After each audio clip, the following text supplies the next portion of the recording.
This video is sponsored by War Thunder. This is Link, the silent hero of Hyrule who was reborn across decades to fight the same darkness. And today, we're gonna join alongside him as we play through every single Legend of Zelda game ever made. So let's go all the way back to the year where this legend first begins. The year Nintendo releases The Legend of Zelda. Now for 40 years, this series has defined what adventure in video games can be. So when this game released for the first time ever, it dropped you into a world with no map, no direction, you weren't given a quest marker, you weren't even told where to go. You were simply told 5 words. It's dangerous to go alone. And honestly, that one line tells you everything you need to know, because, oh blimey, does this game take you on one open-ended adventure. You could go at your own pace, explore anywhere, talk to anyone, all so we can track down the 8 fragments of the Triforce of Wisdom, stop Ganon, and save Princess Zelda and Hyrule. Overall, it sounds pretty simple and easy, right? No! Let me be real with you lot. Reaching the end of this game was genuinely painful for me. I struggled. Don't get it twisted, I love retro games, but this game is now 40 years old, and oh god, it does feel like it. I'm probably just not that great, but by golly. Fighting the blue dark nuts especially? Come on, I can't be the only one who struggled with these. They're indestructible. I'm not gonna let that tether my review, because in the end, that difficulty is also what makes it really rewarding. But there's no doubt that this game was one of the most influential games of all time, and without it, well, we may never have gotten the next game. Zelda 2, The Adventure of Link, is a direct sequel to the first game, yet it's so completely different. After the success of the last game, Nintendo wanted to experiment with more of an action platformer, similar to the likes of Mario and Mega Man, you know, which is ultimately the reason for this awful change to side-scrolling combat. You are given a bloody butter knife or a sword. The reach is diabolical, and every fight genuinely felt like I was poking someone aggressively and hoping for the best. Anyways, apart from that, I got to the end of the game, didn't defeat Ganon. Wanna know why? Because he's not in this game. What? Instead, we fight Dark Link. Dark Link mirrors the player's movement, so in a way, to overcome evil, I must overcome myself. Yeah, I don't know, this game is like horrible, but it did ultimately stand apart from the rest of the series. And with all the backlash and hate Nintendo got from this game, they went back to their roots and defined its formula with one of the best games in this series. The Legend of Zelda: Link to the Past.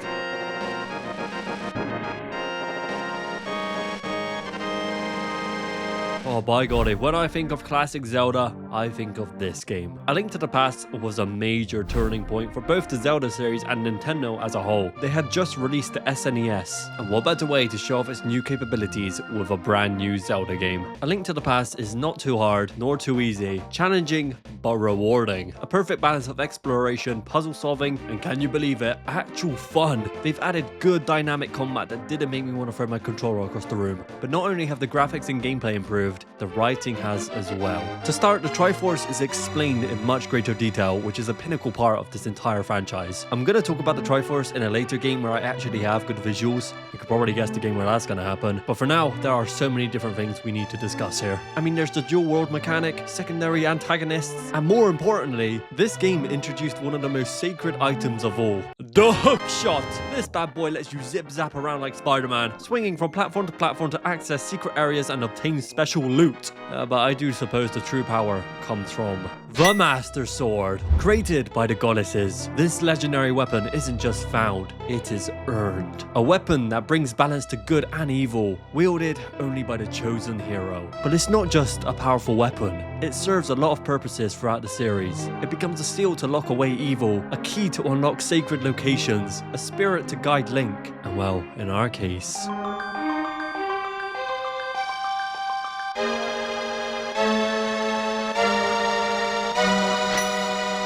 bridge between worlds across space and time. With the Master Sword in hand, everything changes. Enemies that once felt like a threat are now getting sliced through like butter. But at the same time, it doesn't get any easier. If anything, it gets darker. The dungeons become more twisted, the enemies are more aggressive, and the world itself feels like it's pushing back against you. But with our new power, I fought off Ganon atop his pyramid, returning the Dark World back into Hyrule and restoring the peace to the world. Seriously, I could go on and on for ages about how much I enjoyed this game. It really did set the bar high for all the future titles. And what they managed to do next? Well, Nintendo were quietly creating one of the strangest Zelda stories ever made. A story where doing the right thing feels completely wrong. So without further ado, welcome to the first Zelda game, without Zelda. What? And trust me, if you think Zelda being absent in her own game is a little bit weird, just hold your horses for a second, because holy shit, there's a goddamn chain jump. Oh wait, no, there's a Goomba as well. This cannot be right. Oh my god. There's Cheep Cheeps. Dude, since when was there a Zelda game filled with Mario characters? This gotta be some kind of dream.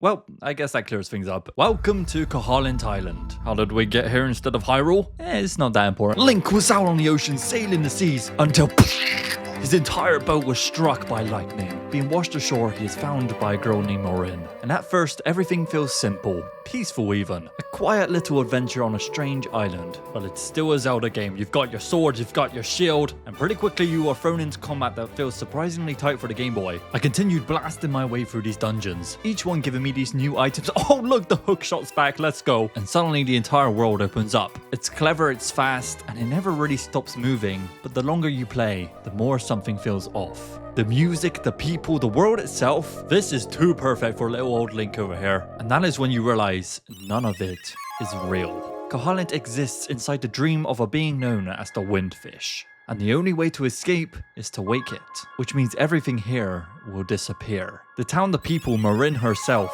everything you've grown attached to, gone. And that's the twist that makes this game unforgettable. Because for once, being the hero doesn't feel heroic. You're not saving this world, you're in fact ending it. Even in the dungeons, the bosses feel less like obstacles and more like things standing between you and the truth. It doesn't rush you at all, it lets you sit with that feeling as the world slowly hints of what's coming. Because this was never a safe escape. We didn't wash ashore, we're still out there on that same boat that caught lightning. And eventually, we have to wake up.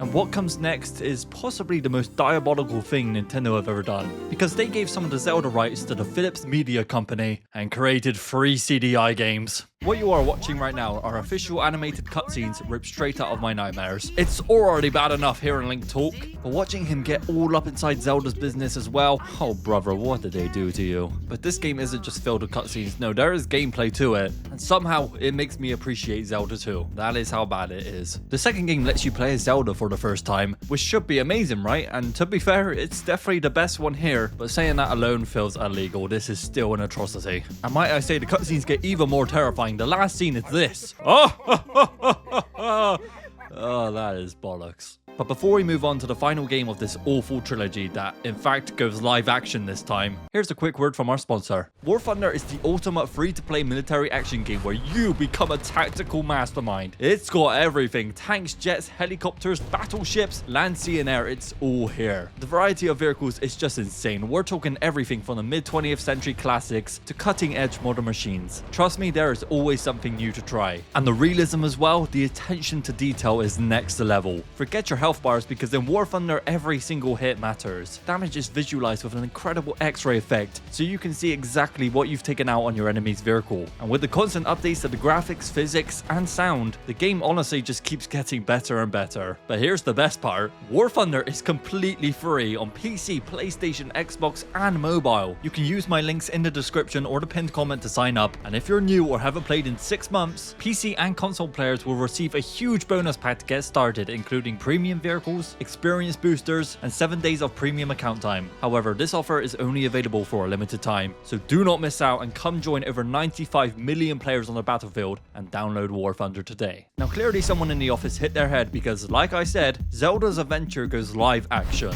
And I'm not even joking when I say this, these aren't actors. These are just people, like actual office workers dragged in front of a camera, forced to pretend like they're making something good. It is entertaining for a bit, and in all fairness, all 3 of these games are a good laugh. But this whole thing feels like a glitch in the timeline. But now, well, we've made it to 1998. This is possibly the most important year for the franchise, because on November 21st, Nintendo released what is known to be the greatest video game of all time.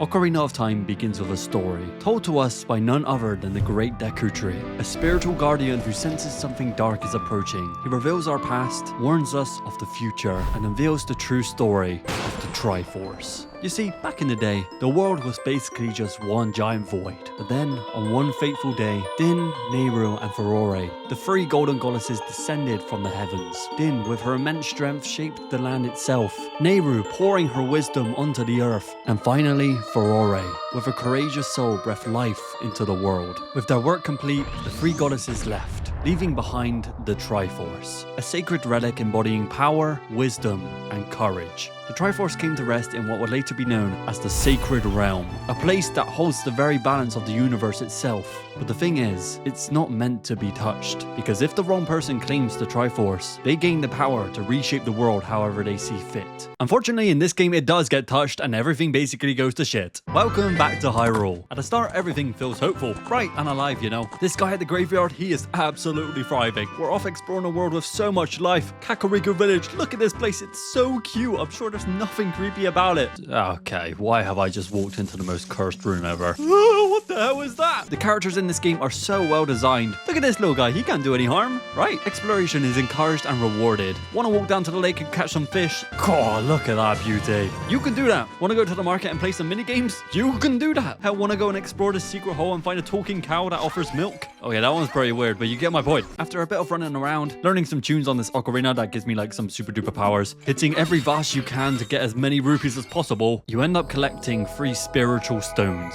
Huh. I wonder where I take these. Maybe like a big fancy church that I haven't explored. This seems like the place. Welcome to the Temple of Time. Once again, another sacred place guarded by the royal family in which the Master Sword resides. To fulfill Zelda's request, you must obtain this legendary blade. And just like that, you are now an adult. Being an adult sucks. People are literally killed off. Remember this guy? He's dead. This jackass who was complaining about the farm, he now owns the farm. There's also this mysterious guy who keeps following me everywhere. God damn it, man. Why do I come back 7 years later and everything's just gone to shit? Why did lifting that sword cause so many problems? Wait. This is my fault. By pulling the Master Sword, you opened the door. Ganondorf walked straight into the Sacred Realm, claimed the Triforce of Power, and turned Hyrule into a shadow of what it once was. One by one, I awakened the sages. One by one, I cleared the temples. Forest, fire, water. No, screw this temple. This was like a maze that never linked. Shadow and spirit. Each dungeon getting darker than the last. Each boss fight becoming more intense. But despite this dire situation, you push through this overbearing darkness because of the incredible gameplay, the lovable characters, the music. You walk up to Ganon's castle knowing this is all your fault, but you still climb those stairs knowing you have to restore your mistakes. With the assist of Princess Zelda, you strike Ganon with the Master Sword, piercing his forehead, clearing the evil, and restoring peace to Hyrule. This should feel like the perfect ending, but it doesn't for Link, because Zelda looks at you and realizes something. You were never meant to carry this burden. You were just a kid. So she sends you back to your childhood, and just like that, it's over. The adventure, the 7 years, the world you saved is in a different timeline now, and nobody knows what you did to save this kingdom. This game is truly an impeccable piece of art. The story, the gameplay, the message. Z-targeting itself was revolutionary for gaming. And the Ocarina, dude, something as creative like this back in the 90s must have been the most mind-blowing thing ever. And finally, as for Link, well, this is only half of his journey because he doesn't stay in Hyrule. He leaves in search for someone who understands what he's been through. And that search leads him to somewhere far, far darker than Ganondorf ever was. And that's where The Legend of Zelda, Majora's Mask begins. We find Link in search of Navi, the fairy who guides you throughout the first game, the one who leaves you without saying goodbye. I mean, what a dweeb. We just went through all of that together and this is how you treat me? Anyways, as we're strolling along these lost woods, we get hoodwinked by Skull Kid, who ends up stealing Epona from me as well. Oh, come on, man. This little imp ends up getting his hands on something he should have never have touched, which leads him to being influenced by the Majora's Mask, an ancient, cursed artifact that doesn't just enhance power, it possesses it. So what harm could an innocent imp do with such great power? Well, his story's kinda tragic. Skull Kid wasn't some power-hungry villain like Ganon. He was lonely. In this world of Termina, he had friends, the 4 giants, ancient guardians who swore to protect the land. But when they left to watch over the 4 corners of the world, he felt abandoned. and the Majora's Mask fed off that loneliness, twisted it, and amplified it. What started as a hurt child playing pranks turned into something far, far more dangerous. Because when you give a broken kid godlike powers, you get pure chaos. And that's exactly what he does, because my boy drags the moon out of the sky, and we have 3 days to stop it from crashing into the world and destroying absolutely everything. Who do you think we are? Some guy with special abilities and the power to rewind time? I'm a Deku scrub who can play music out of my ass, and that allows me to rewind time. This game is awesome. Welcome to Termina. Across this land, we pretty much have one consistent goal. Collect all the masks that enhance your abilities so you can use them to help the people. But in reality, I became a frickin' A-tier therapist. They had me fixing broken relationships, reuniting lovers, helping spirits move on, all while a giant moon looms closer every minute. Everyone has schedules, regrets, denial, and fear. And you feel it because the clock never stops.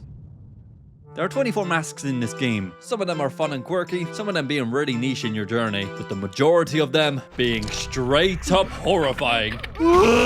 Is this game rated E for horrific imagery and traumatization? This one, you're just wearing someone's face. This one removes your face, but now you're a pro dancer, so I'll let that slide. And this one, well, it was used to torture people by not allowing them to sleep. So yeah, it's all quite a lot. But guess what? I'm a bloody Goron now. What more could I ask for? This is the greatest game ever made. I want to tether this back to the 3-day cycle mechanic because I say this without exaggerating. I have never been more stressed in my entire life. The first dungeon I did, I was about halfway through day 2, and I thought to myself, yeah, I could pull this off easy. Oh my god, I was so wrong. I had about 20 minutes to complete this dungeon, and by the skin of my teeth, I somehow made it. But then, I made a mistake.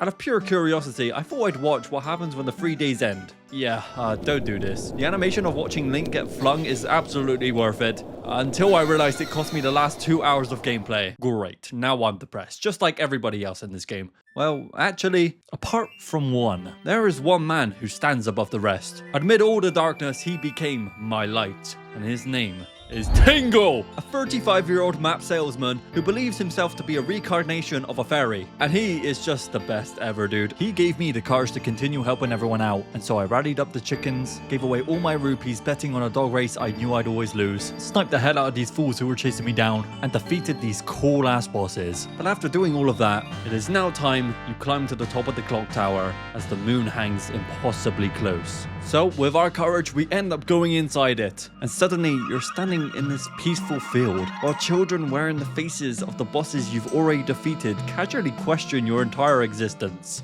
But then, Majora reveals itself, and the fight isn't epic in the way you'd expect. It's strange, colourful, almost playful, like the game is refusing to give you a traditional heroic final. Unless, of course, you put this on. And suddenly, you become something overwhelming, something unstoppable. For the first time in this game, the chaos doesn't stand a chance. And finally, the curse is lifted.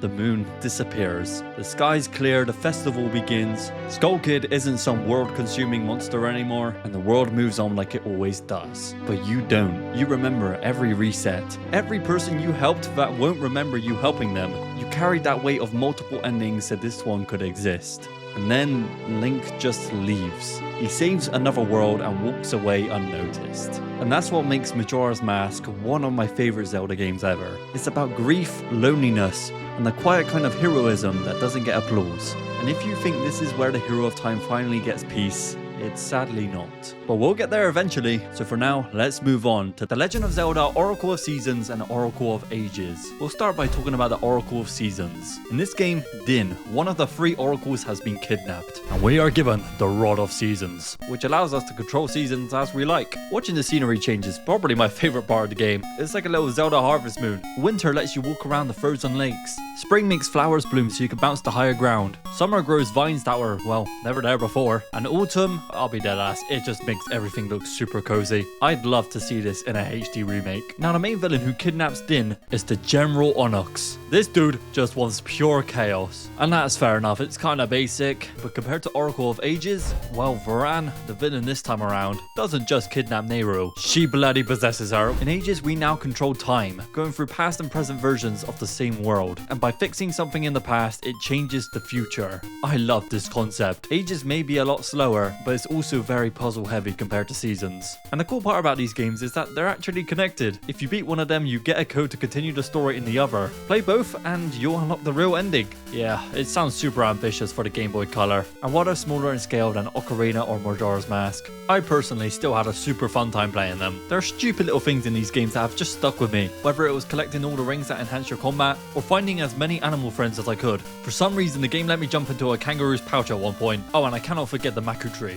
I'm pretty sure she's in love with Link. And you know what? I completely get it. He is the full package. But now, after the Oracle, it was about time Nintendo dropped a new 3D Zelda game. Their original plan was going to be this dark, realistic take on the series, even releasing this tech demo to set up the future look for Zelda. But I have never seen a company take a bigger U-turn than this. Because in 2003, Nintendo released a game so colorful and charismatic, you'd honestly think this would be a separate game series altogether. And that's when they released The Legend of Zelda: Wind Waker. The game begins by covering the events of Ocarina of Time, the timeline of the missing hero. A path where the hero of time defeats Ganondorf, but after being sent back to his childhood, the timeline he left behind continues without him. After hundreds of years passed, the kingdom was left defenseless when the Demon King eventually returned. With no hero to save them, the people of Hyrule appealed to the gods, who commanded them to flee to the mountaintops before flooding the entire kingdom, sealing Ganondorf and Hyrule at the bottom of the ocean. But even in a world without its hero, a new one will rise. And so across an ocean that swallowed a kingdom,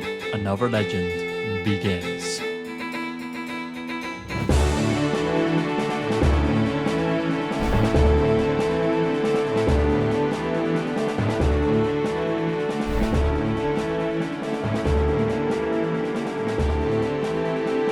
Welcome to the Great Sea. This vast ocean is pretty much the entire identity of Wind Waker. Every square on that grid hides something. A dungeon, a secret, a weird NPC. Tingle! Wait, did I just break him out of prison? What just happened? Random stuff like this made the game feel so alive for me. And look, I know this game gets criticized for being quite tedious. The backtracking, not knowing where to go. But for me, that did not matter at all. The atmosphere is just breathtaking. Sailing between islands is peaceful as hell. The wind shifts, the sun sets, storms sometimes roll in. It felt like a proper journey. But the atmosphere alone isn't enough. The items keep everything moving. The boomerang is ridiculous. The grappling hook allows you to swing around like bloody Tarzan. And then there's obviously the Wind Waker itself. You're conducting the world, changing the wind, controlling the sea. I felt like I was in flow state the entire time. And don't even get me started with the combat, even though it's extremely easy. Just the way you can move Link around these enemies is so awesome. The parries, the spin attack, the way he flips over these enemies, it all just feels really clean,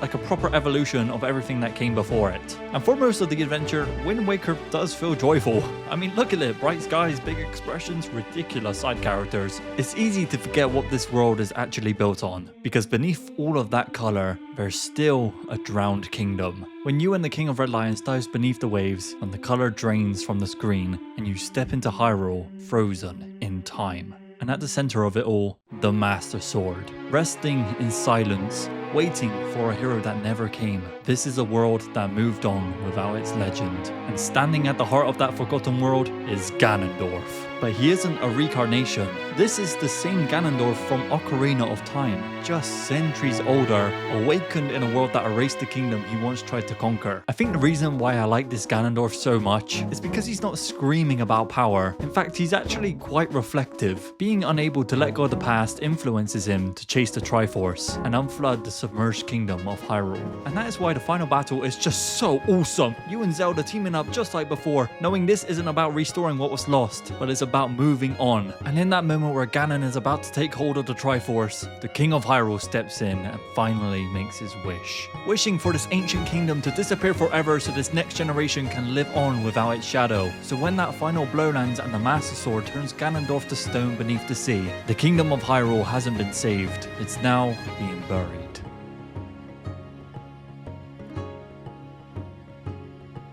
Wind Waker was such a breath of fresh air for this franchise, and for me. This was actually my first time playing it, and I've gotta say it, man. The adventure feels completely unique. The way the whole story directly builds off the events of Ocarina of Time is just so cool to me. This was the moment where I became fully invested in the Zelda timeline. And although our next game doesn't expand on that timeline, it does take us to a smaller story you can play with your friends. The Legend of Zelda 4 Swords. This story revolves around a legendary weapon.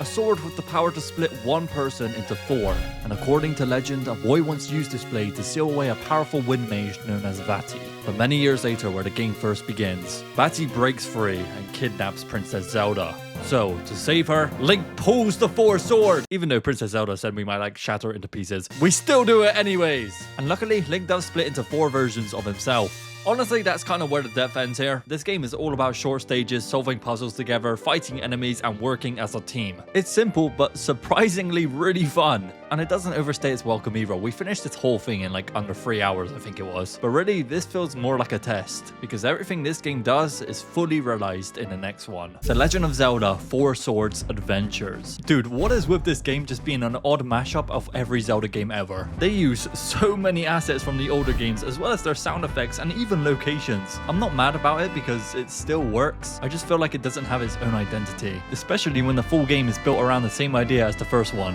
I did like that when playing solo, there's this formation system where you can line all your links up in different poses. It's a pretty cool approach to handle the game mechanics for a solo player like me. And although the story is pretty light, it does introduce us to Shadow Link. And he has an actual presence in this story. This boy is active, causing problems and straight up framing Link at the start of the game. I've kind of played this story before in Mario Sunshine, but yeah, it's cool, and it all eventually loops back to Ganondorf anyways. But more importantly, it links back into something the series hadn't really focused on in a while, and that's Vati. Because while Ganondorf always ends up being the big bad, there was a time where Zelda tried something different, where the evil wasn't some ancient king of darkness, but something smaller. So if Four Swords Adventures is the aftermath of that idea, then The Legend of Zelda, the Minish cap, is where it all begins. A long time ago, when evil ruled the land of Hyrule, tiny creatures known as the Picori descended from the sky, bringing with them a gift to a boy without a hero's name. They granted the Golden Light Force and a sacred blade. With courage and wisdom, he sealed the darkness away, saving the kingdom, and doing so became a legend.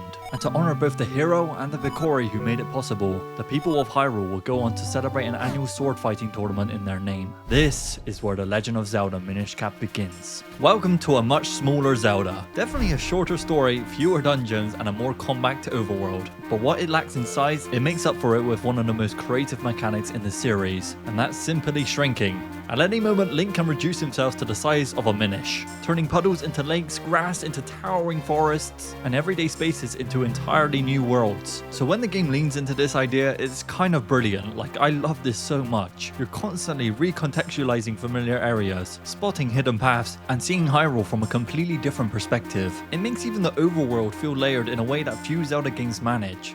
But I ain't gonna sugarcoat it. This is also where things start to get a little bit messy. Because for a game all about discovery, Minish Cap has a strange habit of holding you back. There's this system called the Kinstones, right? You find these broken pieces scattered all over Hyrule, and every now and then, someone will want to fuse one with you. And when it works, something changes, a path opens, a chest appears, something in the world quietly shifts. At first, it feels like the game is full of secrets, like every single person might be hiding something. So with that knowledge, you start talking to everyone, checking everywhere, trying to piece it all together. But after a while, it all starts to blur for me. I don't really know who I've helped anymore, or who still matters, or what any of this is leading to. And it's not particularly a bad idea. I just felt like it was pulling me away from what the game does best. Because when Minish Cap focuses, it really does work. Some of these dungeons were really cool to go through. Moments where everything clicks, where shrinking, items, and puzzle design all comes together in a way that feels intentional. The Palace of Winds especially. This right here feels like the game finally realized what it wants to be. And maybe that's why I think it stands out more to me than other Zelda titles. Because beneath all of it, the systems, the pacing, the moments that don't quite land, there's still this awesome story. A forgotten one of a world where the heroes weren't chosen by destiny, but helped by something small. The Picori were never meant to be seen. They weren't legends in the same way as the hero of time, or the gods above the clouds. But without them, there is no hero, no blade, no light force, no story at all, because this is where it all begins. The broken blade you carry at the start, the one shattered by Vati, is reforged, piece by piece, element by element, until it becomes the Four Sword. A weapon not driven by power but diversion. A blade that splits the hero into many, so no matter the threat, the legend can stand against it. If you couldn't tell, this is the origin of the Four Sword, and the fact that they built that origin through something this small, this creative, this visually rich is kind of incredible, don't you think? I was so uncertain about going into this game, because I had no idea what to expect. I didn't know it was the origin of the Four Sword. But when it all came together, it ended up just filling me up with so much excitement. And even though it did get under my skin a few times, I absolutely adore this game for what it is. Just such a charming, light-hearted adventure bursting with magic. But that can't always be the case, because from here, the series takes a ginormous sharp turn into something much more darker, heavier, and honestly a little bit intimidating. And that is when they drop the most story-driven game in this entire franchise. The Legend of Zelda, Twilight Princess. This time around, Link is a farmhand on Ordon Village, tasked with delivering a gift to Hyrule Castle. Now before we head out on this quest, we gotta explore this cute village. I mean, look at it, it's adorable. I can feed some cats, herd the goats, do a little bit of combat training. The game completely forces you to do this, by the way. Like, it's a little bit of a slow start, but then suddenly, right before our departure,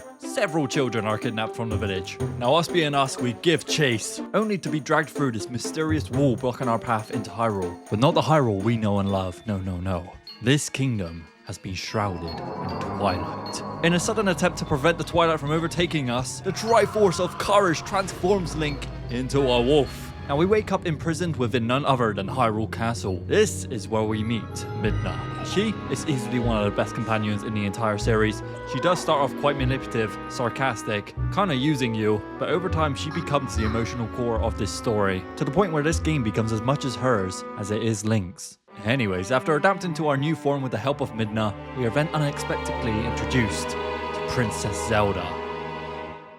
This version of her is a little bit more serious. Completely understandable. I mean, she's trapped in this god-awful area. But then she explains why she's here and how the kingdom of Hyrule fell to Prince Zant. The one who caused this, the one who turned this land into shadows. And so from here on out, the adventure truly begins. Our journey continues as we search for a way to turn back into a human. But to do that, we have to gather the scattered tears of light, hidden everywhere across the land under Twilight. Moving through this world as a wolf, tracking the spirits, uncovering what's been lost. It's a really unique shift from the usual Zelda formula. And once every tear is collected, the Twilight lifts. Light returns to land, and just like that, we are human again. But more importantly, when we transform back, we're dressed in the hero's tunic. The same one worn by the hero of time. And in that moment, everything clicks. We are the chosen hero. However, we aren't the only one in this story. Earlier in the video, I mentioned how the hero of time never truly found peace after Majora's Mask. Well, many years later, our new hero unknowingly meets what remains of him. This is the Hero's Shade, also known as the lingering spirit of the hero of time. Returning, even in death, to pass on the skills he never got to teach. It's one of my favourite plotlines in this entire series, and although it is a really sad fate for my boy, without his mentorship, we would have never become the hero we were destined to be. Now in the first half of the game, our goal is to restore the world. To do that, we travel across Hyrule collecting ancient relics known as fused shadows. And alongside that, we're still pushing back the Twilight itself, cleansing each region, slowly bringing Hyrule back from the brink. And each area feels completely different, from the forests of Faron, to the volcanic lands of Eldin, to even the flooded expanse of Lanayru. And as I continued restoring the light across Hyrule, I eventually found myself deep within the Sacred Grove. And at the place where we once stood before lies the Master Sword, and we are able to wield it once again.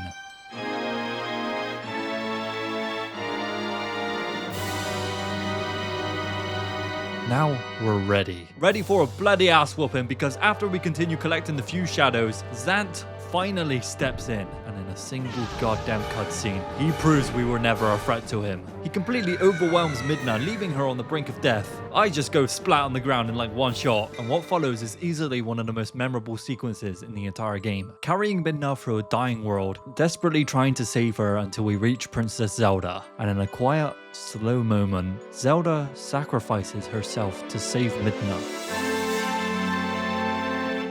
Now we've entered the second half of the game. Our mission is to hunt down the Mirror of Twilight. It's the only way to reach Zant and put an end to this. So we rebuild it, dungeon by dungeon, the stakes getting higher each time. And this is where Twilight Princess is at its absolute best. The bigger scale, the better dungeons, a story that just keeps building until finally we have the Mirror of Twilight and we're able to confront Zant. But after everything he's built up to be, this all-powerful ruler of the Twilight, he is revealed to be something else entirely. Not a god, not a king, not even a prince. He's just a puppet, a servant, completely devoted to something far greater than himself. And that's where you hear the name Ganondorf.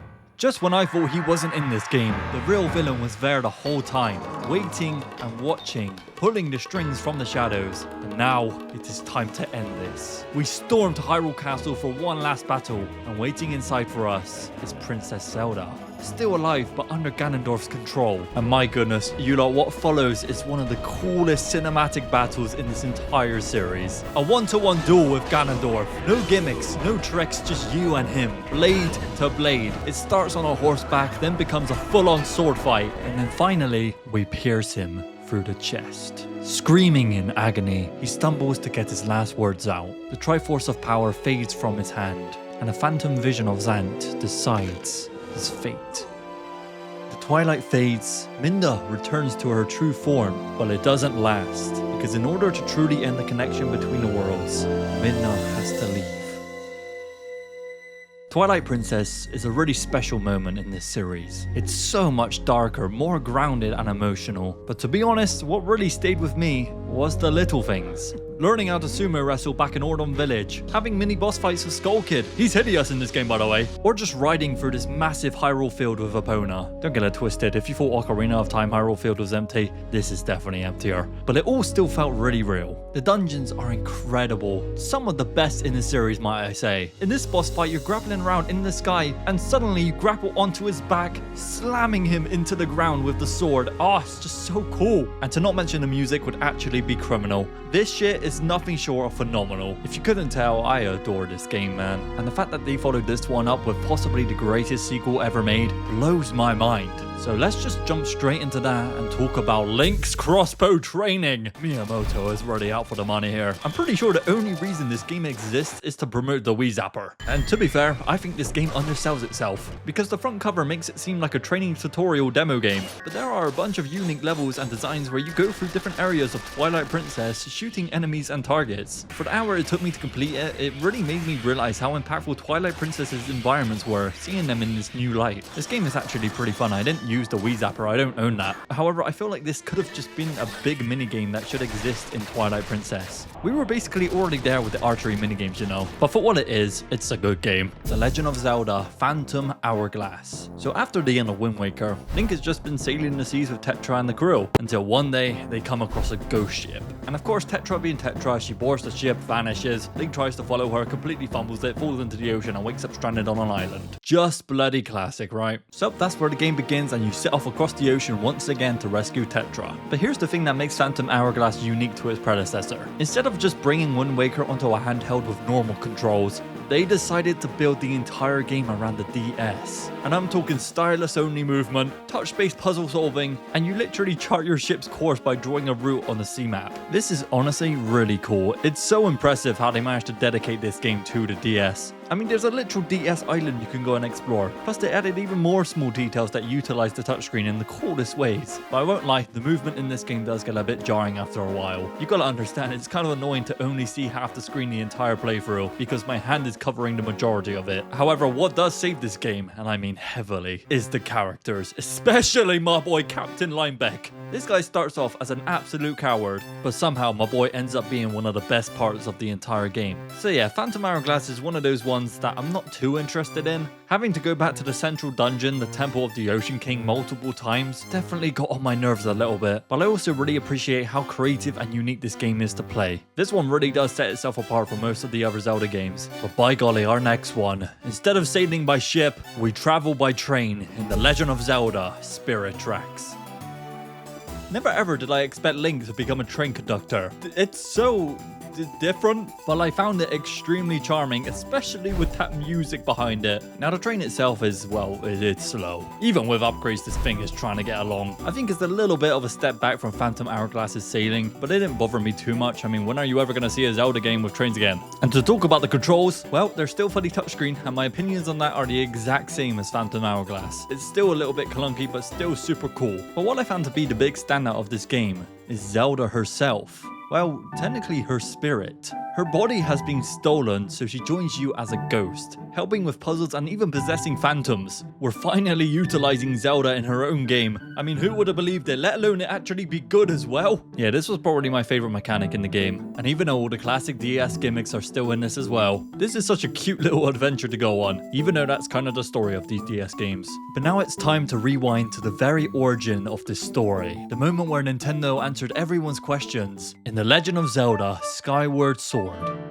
We begin our adventure in the sky as a lazy boy with absolutely no purpose. Just casually living life, no real threats. Apart from this guy, he is out for me and I honestly want to smash his face in. But yeah, this is Link, a student at the Night Academy, waking up late, skipping responsibilities, and honestly, it's a nice change of pace. Because for once, there's no looming evil, just Sky Islands and Loftwings. And of course Zelda. This version of her isn't actually a princess, she's just Zelda, your best friend, which makes what happens next a lot harder, because the second you get comfortable, a goddamn tornado breaks into the sky and wipes both you and Zelda off your Loftwings. But as you're falling in darkness, a strange light appears, calling for you, saying you have a greater purpose. This light looks familiar. In fact, dare I say, it looks like the... Oh, never mind, that was all a dream apparently.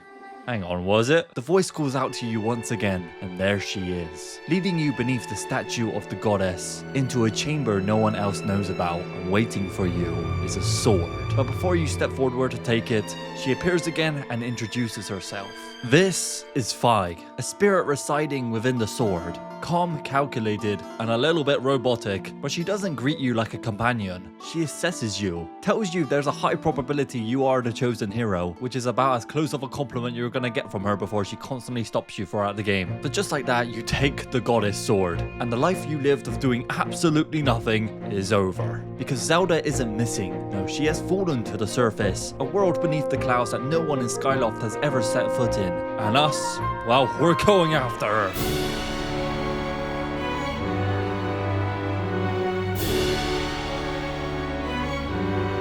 Welcome to the surface. A much quieter, denser, and forgotten place. Now, I did notice everything here is extremely focused. It genuinely feels like every place you enter is the bloody dungeon. And I really enjoyed that aspect of the game because you are constantly doing something. Pushing forward, solving these little problems, figuring out how everything connects. But of course, this ain't just a freaking puzzle game. There are still a bunch of enemies to deal with, and that is where I want to talk about the motion controls. Okay, look, as a kid, I played this game on the Wii, and I used to get so irritated having to swing my sword manually in the exact direction just to take out something, because I never actually understood how it properly worked. So when I replayed this game on the Switch and they gave me the option just to use buttons, yeah, that felt good. Anyways, the reason we came down to the surface hasn't changed. However, this whole time I've been down here, I've basically just been chasing Zelda. This girl is on the move. Every time I got somewhere important, she's already been there. And then it slowly became clear to me that something bigger is going on. And that is where this sword comes in. Because the goddess sword you start with isn't actually the master sword. Well, not yet. Over the course of the game, you're constantly upgrading it, powering it up with these sacred flames, and each time you do, the blade becomes closer to its true form, until eventually, it becomes the Master Sword. Dude, it's just so cool how throughout this entire series we've been using this sword, and now we finally get to go back to the beginning and forge it ourselves. Now with it, I was able to take out bosses like the Imprisoned, but my personal standout apart from that fat thing is Girahim.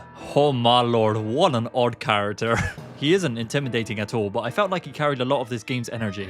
And as my first playthrough as a kid, I thought this was meant to be the big bad villain. But no, he was just trying to bring back something, and when he finally does, we get Demise, the original source of all evil in Zelda. He is the thing Ganon comes from, so when you defeat him, he doesn't go quietly, he leaves you with the curse. That his hatred will never truly disappear, but it will be reborn again and again and again.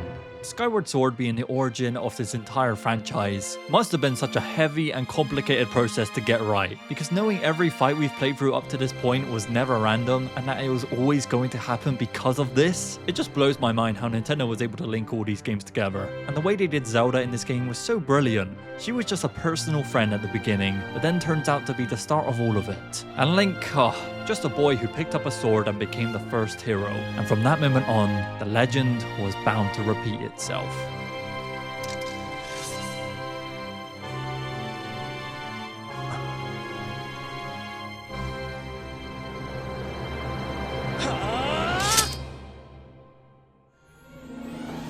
The Legend of Zelda: A Link Between Worlds. This game is really strange because it's technically a sequel, but also a remake, and somehow an entirely original adventure at the same time, set in the very same Hyrule as A Link to the Past. The map, the landmarks, even the structure, it's all been lovingly reimagined. My boy Link here is just a humble blacksmith apprentice, but after a mysterious sorcerer named Yuga begins turning people into paintings, Link is thrust into an adventure across Hyrule and its twisted mirror, Lorule. Now look, the structure of this game, we've seen it before. You have 3 items, you get the Master Sword, Hyrule Castle Dungeon, a fight with Yuga and Ganon, then it's the end. This has got to be one of the most simple, just get into it Zelda games, you know? And I appreciate it for being like that, but the reason why I think this game is such an evolution is because the freedom here is nothing like we've ever seen yet. You can save the 7 stages in any order you like. And having that type of open progression made it feel really smooth to play through. Because also, instead of unlocking items one by one in a fixed order, you can actually rent them straight from Ravio's shop. The bow, the hookshot, the hammer, it's all available from the start. Just make sure you got the rupees to buy them and you're free to tackle any dungeon in almost any order you choose. But now we gotta talk about the game's signature mechanic, which is merging into walls as a painting.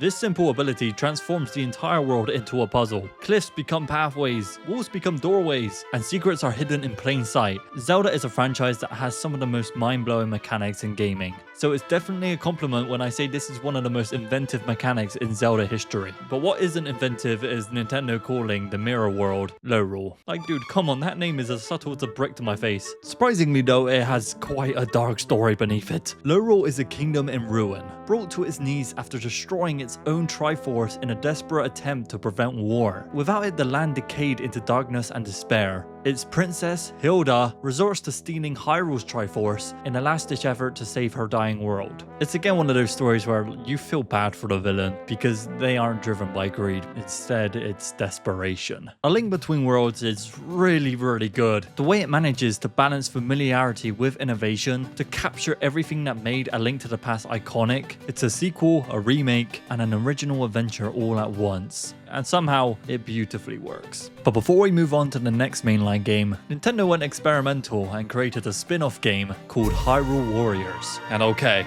I need to be dramatic about this, because this might just be the best Zelda game for one reason only, and that is because the game lets you play as Bloody Tingle. I mean, come on, look at that 10 out of 10 game. Do I even need to talk about it anymore? No, you're right, jokes aside, this game is just really hectic. You run around and destroy hundreds of enemies in seconds, and honestly, it's good fun, I can't deny it. The character selection is just insane. They've thrown in so many unique picks. Of course, my favorite is Tingle, but I also had a lot of fun with Ganondorf. He's just an absolute unit of power, destroying everything in his path. And although the combat does get really repetitive after a while, just being able to give these enemies an absolute bollocking is really satisfying. Hyrule Warriors is just a simple hack and slash that just works. What doesn't work nowadays is The Legend of Zelda Triforce Heroes. This is a multiplayer game that just doesn't want to work for me. We tried our best to get it working and it did, but it was insanely laggy. And playing it solo is sadly not the best experience. It's like I'm playing the game on slow motion. I honestly wish you could control all 3 links at once, just like 4 Swords. But I did push through it all, and instead of exploring a traditional overworld and dungeons, you tackle a series of level-based challenges filled with simple puzzles. It's like the 3D version of 4 Swords, but I can't lie, the formula just doesn't work as well here. Most puzzles revolve around hitting switches,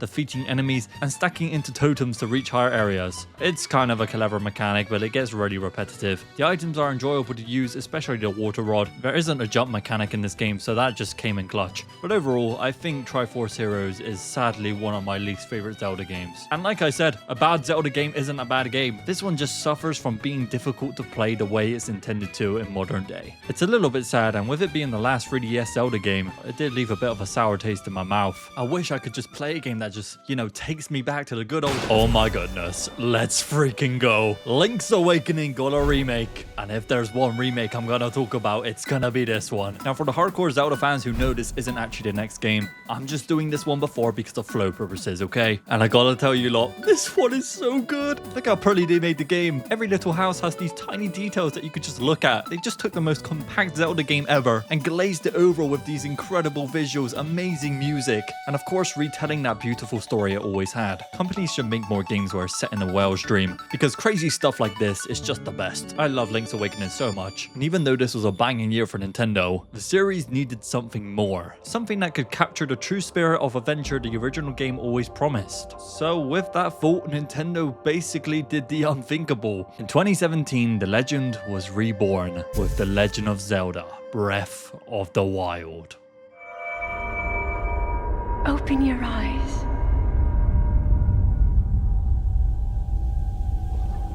Wake up, Link.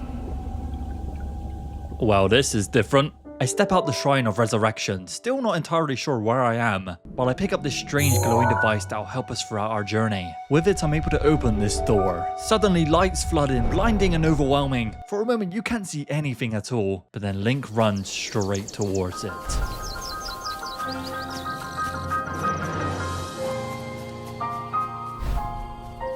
I mean, dude, come on, look at that world. How can you not be impressed by the sheer scope of this game? Starting this journey on the Great Plateau is a perfect way for us to get to know this world. We meet an old guy who is actually the last king of Hyrule, and he guides us to activate this tower, complete a shrine, and gives us a paraglider as a reward. From here on out, you are on your own. Like, completely. You can actually do anything. And with that power, it also means everybody has different experiences. So I'm going to try and walk you through my journey, and it all begins with shrine hunting. Shrines are like mini dungeons, and there are so goddamn many of them. But despite the quantity, these puzzles will challenge you in so many different ways. And once completed, they will give you a spirit orb. Collecting 4 spirit orbs will allow you to increase either your health or stamina, and blimey, you're gonna need it. Because for one, some enemies feel like they have a raging demon inside of them, letting out the power of the bloody gods above. And secondly, when you're climbing and it starts raining, yeah, good luck scaling that mountain. But to challenge you even more, the game has breakable weapons. Honestly, I don't mind it. I feel like they definitely break a bit too fast. However, it does give me the incentive to go out my way and use as many of these as I can. But luckily, there is one weapon that doesn't break, kind of. Throughout your journey, at some point you'll find yourself walking through the Lost Woods. And what comes out the other side is none other than the Great Deku Tree.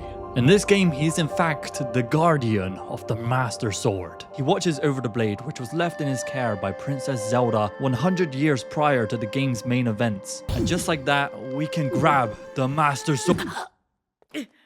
Well, shit. I guess he did warn me. Getting our hands on the Master Sword this time ain't gonna be easy. We need to obtain 13 heart containers to prove that we are worthy enough to hold the sacred blade. And look, in my playthrough, I wanted this thing so bad, so I grinded the living shit out of these shrines until eventually I could come back and wield it once again. I think the reason why they made it like this is really cool, because Link already tried once and lost. That's why it drains your hearts. It's literally testing whether you are strong enough to defeat Calamity Ganon this time. Anyways, I took my time with the game, doing some random side quests, collecting Korok seeds, and trying to tame a bunch of horses, which I never used because, well, I have a parachute. I think the main dungeons are definitely the most lacking thing about this game, and that's because they just all look the same. But lore-wise, each one was piloted by a champion. Mipha, Daruk, Rivali, and Urbisa. I definitely butchered those, I'm sorry. But these are all characters who died during the Calamity trying to stop Ganon, which is why when you enter the dungeons, you're finishing a job they never got to complete, and quite frankly, that is the only cool part about the Divine Beasts. I'm sorry if you disagree, but comparing them to the other dungeons in other games, it doesn't even come close. Now, there is one mechanic in this game which I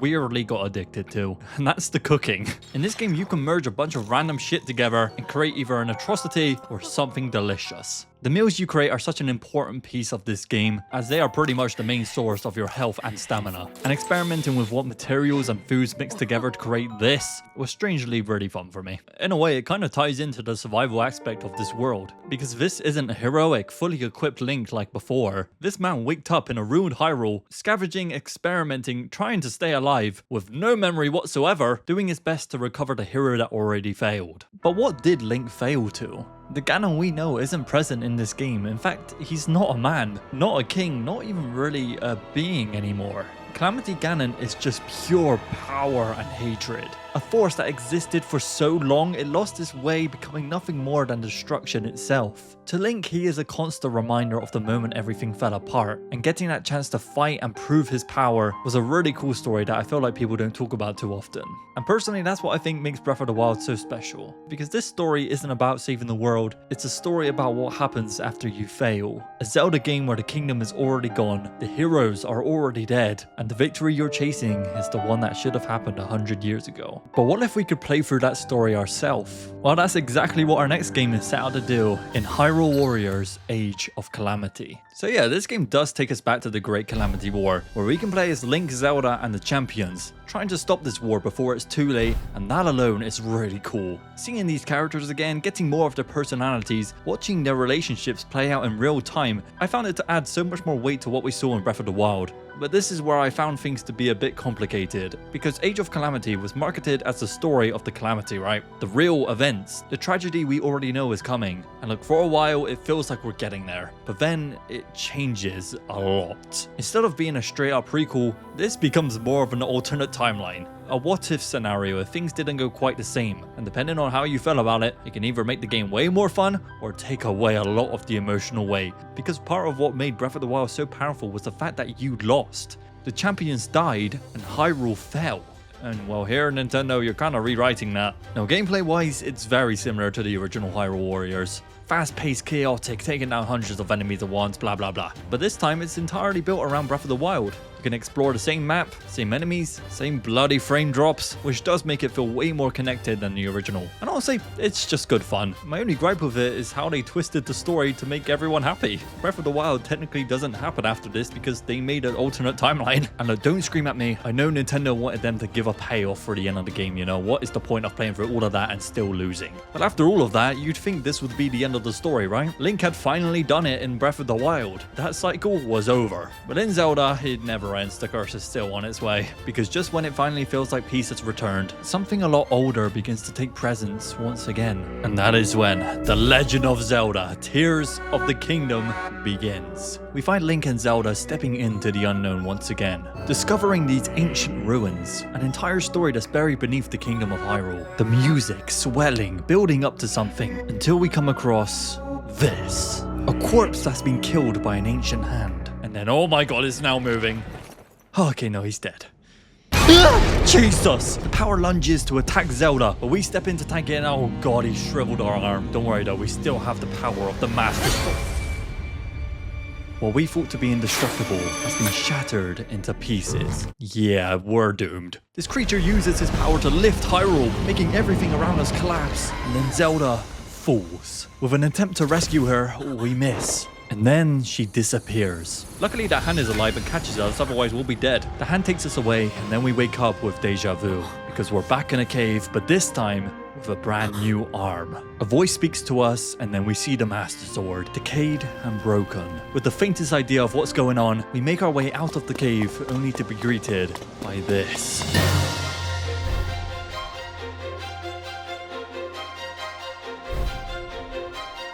This is the start of Tears of the Kingdom. I mean, what an opening. Falling from the sky and landing straight into a lake. We're immediately thrown back into Hyrule, but it's not the same. Because this time there are two massive changes. The skies are now filled with these beautiful floating islands, ancient structures scattered above you, and every now and then you may even see a golden dragon just gliding through the air. But then there's the depths. Yeah, that sound alone is terrifying. This place is a complete reverse of Hyrule. Pitch black, dangerous. A place where if you don't come prepared, I'm telling you this now, you're not making it very far. Anyways, throughout the tutorial island, we're introduced to all these new abilities. Honestly, you can just mess around with them and have fun. My personal favorite, and I'm pretty sure everyone agrees, is Ultra Hand. You can create some of the most random things imaginable, but realistically, I ended up using it for one thing, and that's this stupid flying bike. I'm not even exaggerating. If you're trying to explore every inch of this world like I was, this thing is an absolute lifesaver. I continued exploring, hearing this voice call out to me, and then I eventually found the first king of Hyrule, Rauru. A figure from a time so far in the past it almost doesn't even feel real. And through him I started to understand what's actually going on. Because when we saw Zelda vanish at the start, she didn't disappear, she was actually sent back. way back. And this is where the story gets really good. Because whilst I was running around Hyrule doing whatever I wanted, spending hours in the depths trying to get all the armors, and yeah, it was absolutely worth it once I got the full Hero of Time set. Zelda, on the other hand, was fighting her own battle in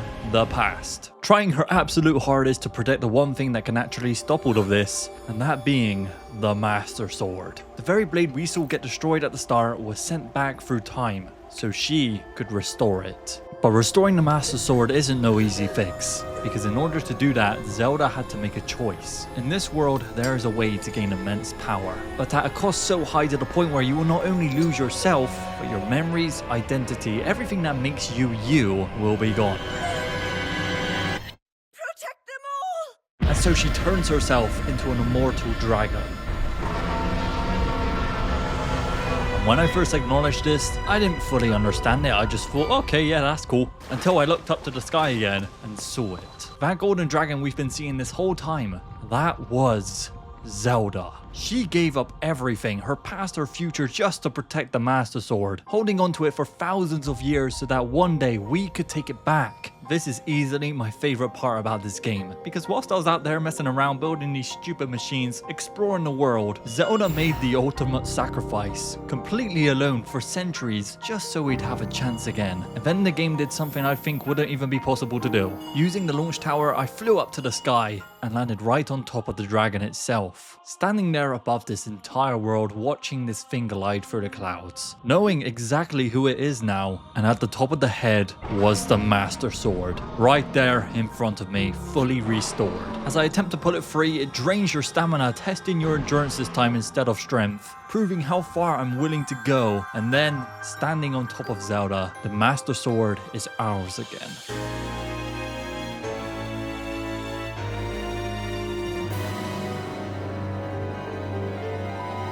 And for me, in this moment, everything just felt complete. Like I'd finally done it. All of this actually meant something. But this is the biggest Zelda game in the series. So instead of immediately following the emotional thread, I got distracted. Again, and again, and again. And realistically, you can't blame me. This is such a fun game to explore. The shrines are actually easy, especially when you can cheat them. Gliding across the skies, trying to increase my battery, because at first that thing has the power of a AAA battery in real life. Coming across so many different secrets, like the way you get the Fierce Deity set is by going into the roots of a dead tree and hunting it out. It's just stuff like that is just cool to me. Oh, and I can't forget to mention about helping out the Koroks. He needs to reach his friend, man, and we're gonna get him there. And once I did that, I eventually realized I should probably stop messing around and actually complete the dungeons. And you know what's really odd about this game? The lead up to the dungeons might actually be better than the dungeons themselves. Each region has its own little build up and story. It actually felt like I was working towards something, my absolute favorite being Tulin's story arc. The dungeon is literally thousands of meters in the sky, and the way you get up there is by jumping on top of these flying ships. And as you get closer and closer,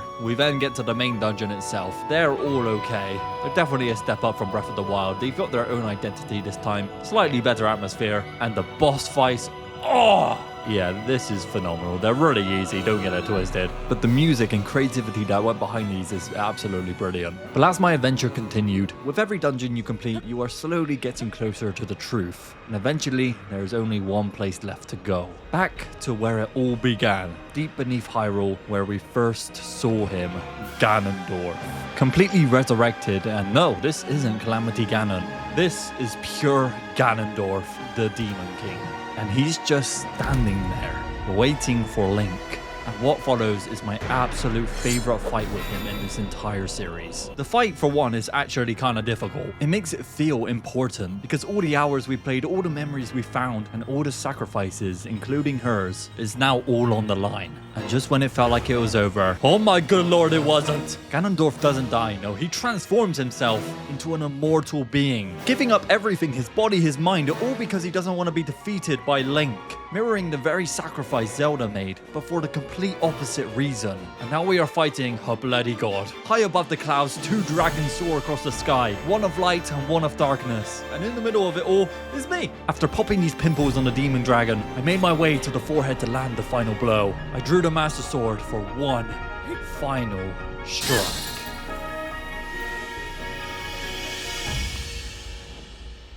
We fall, but Zelda catches us. What happens to Ganondorf? Well, yeah, he blows up. The arm we were given at the beginning of the game begins to glow, and suddenly we're naked. But the spirits of Rauru and Sonia appear, and together we are able to combine the power of light and time to be able to bring her back.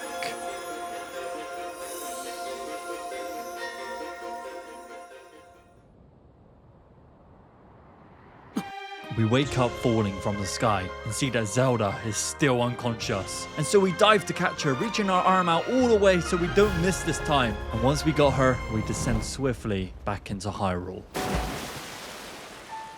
The ending doesn't have no big speech. It's just silence, relief, and closure. Thank you. Tears of the Kingdom is my favorite Zelda game because everything I want in a game is all here. Even me talking about it right now, I'm only scratching the surface of what it has to offer. But how about we talk about a Zelda game that's so different in the franchise, it was actually almost never made. The Legend of Zelda: Echoes of Wisdom. For the first time in a mainline game, we can play as Zelda. And Zelda isn't no sword fighting knight, so instead everything revolves around these echoes. Basically, objects and enemies can be summoned and used to interact with the world. This is used for fighting, traversal, and puzzle solving, and in my opinion, I don't like it that much. But that doesn't mean the game is bad, because instead of overpowering everything, we're actually outsmarting it. And once I realized that, that's where the game kinda clicked for me. It takes part of the creativity of Tears of the Kingdom, but strips away the chaos and refines it into something way more controlled. All the puzzles feel pretty intentional, and every solution feels designed, not improvised, you know? It was kinda refreshing, but it definitely isn't my typical game. You gotta understand, after spending dozens, and I mean dozens, of hours in these massive open landscapes, jumping into Echoes of Wisdom felt really tight, focused, and almost classic. This game kinda does bring me back to the old formula, because proper dungeons are back. The world is dense instead of huge. You're constantly solving, discovering, and experimenting all at once. Oh, and I absolutely love how they reused the art style for Link's Awakening. It's such a nice, colorful style, man. But the UI, on the other hand, holy shit. I didn't mention it in Tears of the Kingdom, but Nintendo have this weird obsession with creating a scroll wheel that never goddamn ends. It takes 20 years to find anything in some of these games, and it's especially bad in this one. I ended up just using a lot of the same echoes throughout my playthrough, especially the bed. That thing is incredible. Anyway, since Echoes of Wisdom, we haven't had a mainline game in a hot minute, and so ultimately, it all leads back here, to a time before legends were written, before the hero, before the kingdom we thought we knew, the time of the Age of Imprisonment. Now, unlike Age of Calamity, this game is actually canon to the Zelda timeline. It takes you through the story of when Zelda was sent back to the past, and it's really good. We got to see a lot of it through the memories in Tears of the Kingdom, but there is no doubt about it. This is a huge upgrade from both of the other Hyrule Warrior games. For one, it's a Switch 2 exclusive, which means the frames are silky smooth. And secondly, the combat is so fun here. Obviously, we're still killing hordes of enemies until we get to the big boss at the end. I don't know, I didn't really find myself smashing the buttons this time. I was actually making combos and shit, you know? But to talk about the story itself, to start, Link is kind of in this game. There's a knight construct that's powered by a piece of the Master Sword, and he pretty much echoes Link's role, acting more of a standing character that plays and looks like him. It's obviously not Link, but I found his story to be really compelling at times, and the relationship between him and the slightly annoying Korok is quite emotional. But ultimately, this is a story about holding the line long enough for someone else to finish it. We see it in Sonia, whose death doesn't just break a kingdom, but proves that even time itself can be torn apart. We see it in Zelda, cast into an era that isn't her own, forced to carry a burden no one else even understands. And then there's Rauru, a king who knows he cannot win, who stands not to defeat Ganondorf, but to face him anyway. Because this was never about stopping the darkness forever. It was about believing that one day somebody could. And so Rauru takes his final stand. Thousands of years will pass in the blink of an eye. You only delay the inevitable. You're wrong. Years from now, someone will appear with the sword that seals the darkness. A swordsman with the power to defeat you, Link. Remember this name.